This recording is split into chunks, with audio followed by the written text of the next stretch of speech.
दोन नावं, दोन लिजंड्स आणि अशी एक डिबेट जी कदाचित फुटबॉल संपेपर्यंत कधीच संपणार नाही.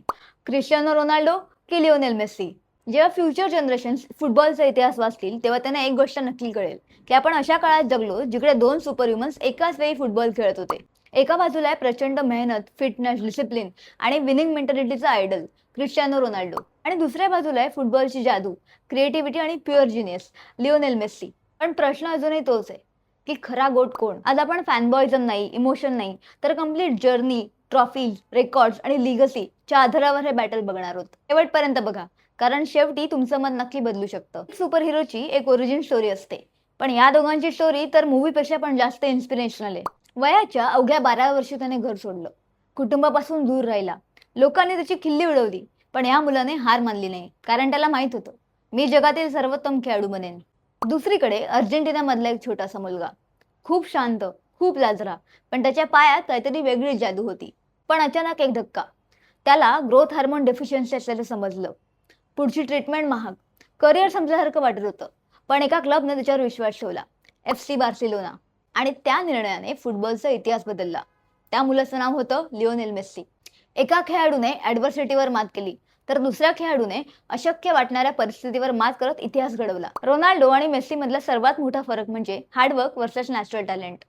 रोनाल्डो स्वतःला सतत इम्प्रूव्ह करत राहिला. जिम मध्ये तासनतास मेहनत, perfect diet, perfect discipline, perfect mindset. त्याच्यासाठी इम्पॉसिबल हा शब्दच नव्हता. त्याने स्वतःला घडवलं. मेस्सीला बघताना असं वाटतं की फुटबॉल त्याच्या DNA मध्येच आहे. तो बॉल घेऊन डिफेंडर्स म्हणून जातो तेव्हा असं वाटतं की जणू व्हिडिओ गेमच चालू आहे. काही गोष्टी शिकता येतात, पण काही गोष्टी जन्मतःच असतात. रोनाल्डो तुम्हाला सांगतो मेहनत करा, पण मेस्सी तुम्हाला दाखवू शकतो की टॅलेंट किती सुंदर असू शकतं. म्हणूनच जग दोन भागात विभागलं गेलं. आता बोलूया मैदानावरील युद्धाबद्दल. रोनाल्डो म्हणजे ultimate athlete. Speed, strength, heading, long range shots. Penalty बॉक्समध्ये तो एक प्रेडेटर आहे. एका संधीची वाट बघतो आणि गोल, गेम ओव्हर. पण मेस्सी, मेस्सी गेम बदलतो. तो फक्त गोल करत नाही, तो मॅच कंट्रोल करतो. तो प्ले मेकर आहे, क्रिएटर आहे, मजिशियन आहे. जेव्हा मेस्सी बॉल घेऊन धावतो तेव्हा लाखो फॅन्स त्यांच्या सीटवरून उठतात, कारण काहीतरी एक्स्ट्रा ऑर्डिनरी होणार हे त्यांना माहीत असतं. रोनाल्डो मॅच फिनिश करतो, मेस्सी मॅच क्रिएट करतो. क्लब फुटबॉलमध्ये दोघांनी जे केलं ते पुन्हा पाहायला मिळेल का? माहित नाही. रोनाल्डोने इंग्लंडमध्ये मँचेस्टर युनायटेडसाठी चमक दाखवली, स्पेनमध्ये रिअल माद्रिदला नवीन उंची दिली, इटलीमध्ये ज्युव्हेंटसमध्ये यश मिळवलं. 3 वेगवेगळ्या लीग्स, 3 वेगवेगळ्या चॅलेंजेस, पण प्रत्येक ठिकाणी सक्सेस. मेस्सीने बार्सेलोनाला एक डायनॅस्टी बनवलं. त्याच्या काळात बार्सेलोना पाहणं म्हणजे फुटबॉलची मास्टर क्लास पाहणं होतं. त्याच्या पासेस, त्याची विजन, त्याची ड्रिबलिंग, सगळं अविश्वसनीय. दोघांनी क्लब फुटबॉलला नवीन डेफिनेशन दिली. पण नंतर तो दिवस आला, संपूर्ण जग श्वास रोखून बघत होतं आणि मेस्सीने अर्जेंटिनाचं स्वप्न पूर्ण केलं, वर्ल्ड कप उचलला. त्या क्षणी लाखो लोकांच्या डोळ्यात पाणी होतं. दुसरीकडे रोनाल्डोनेही पोर्तुगालला अशा उंचीवर नेलं जिथे याआधी ते कधीच पोहोचले नव्हते. तर गोट कोण? जर तुम्ही हार्डवर्क, डिसिप्लिन, डिटर्मिनेशन आणि मेंटॅलिटीला महत्त्व देत असाल तर रोनाल्डो तुमचा गोट आहे.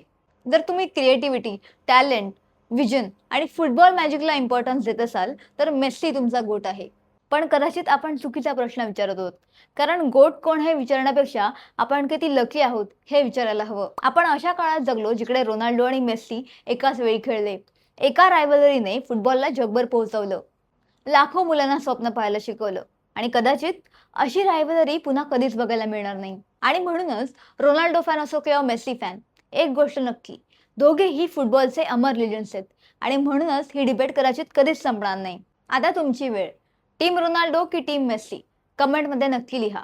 व्हिडिओ आवडला असेल तर आमच्या चॅनलला लाईक करा, शेअर करा आणि सबस्क्राईब करा.